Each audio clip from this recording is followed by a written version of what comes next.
Rusya diktatori Vladimir Putin bir sıra saçma ifadelerini tekrar seslendirdi.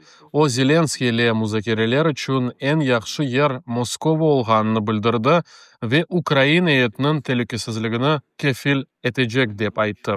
Aynı zamanda Putin Ukraynada herhangi çetel ordularının kanuni maksadı olganını aytdı, ama Kiev ile anlaşmak aslında imkansız dep aytdı. Almanya kansleri Friedrich Merz Avropanın Rusiyaga qarşılıq gösteruvde Amerika Qoşma Ştatlarının yardımına tam olarak bağlı olganını tanıdı. Bloomberg neşri ayta ki, Moskova'nın Xitay, Hindistan ve Braziliya ile ortaklıklarını kuvvetleştirgenini esaslanıp onun açığını bildirdi. Almaniyalı Bild neşri bildirgenine göre, Amerika Qoşma Ştatları prezidentinin istegenler koalitsiyası ve Ukrayna prezidenti Zelenskiy ile telefon söhbeti tecavüzi muhitde geçti. Donald Trump Avropanı Rusiya Germayını satın alganda xabarladı. Ursula von der Leyen ihracının bayağı eksiluvini hatırlattı ve maxsus temsilcisi Steve Witkoff Avropa Birliği'nin Hindistan vasıtasının Germay satın alganını açık aytdı. Avropada bundan son razı olmaganlık ve rahatsızlık hüküm sürdü. Buyuk Britaniya Mudafaa Nazirligi Rusiya en azından 35.000 Ukrayn balını o'z toprağına ve işgal etilgen Kırımga abuşturdu dep bildirdi. Tahminen 6.000 kişi terbiye lagerlerine, sonra ise harbiy merkezlerge yollanıldı. Halkara mahkemeler tarafından kaydedilgen harbiy cinayeti budur. Ukrayna Harbiy Deniz Kuvvetlerinin spikeri Dmitro Pletenchuk, Kırım köprünün demir yol kısmı zarar görgenini ve ağır texnikani dayanıp olmaganını anlattı.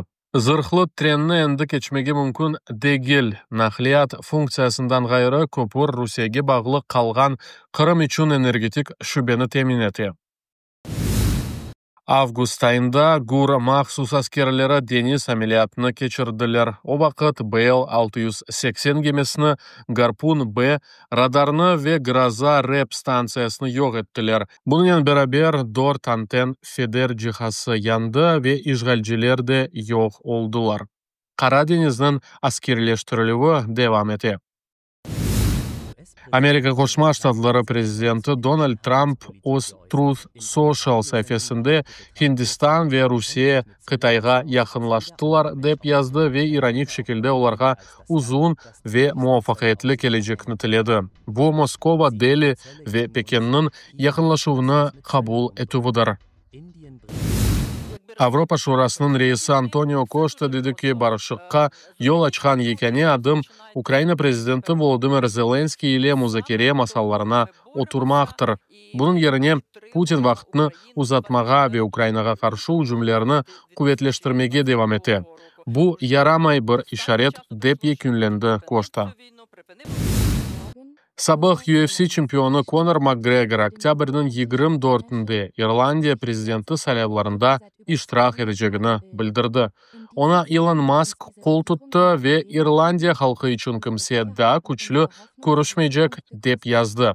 McGregor halk ovine çıkarılmayıp hiçbir kanunu imzalamayacağına söz verdi ve İrlandiya parlamentini tenkit etti.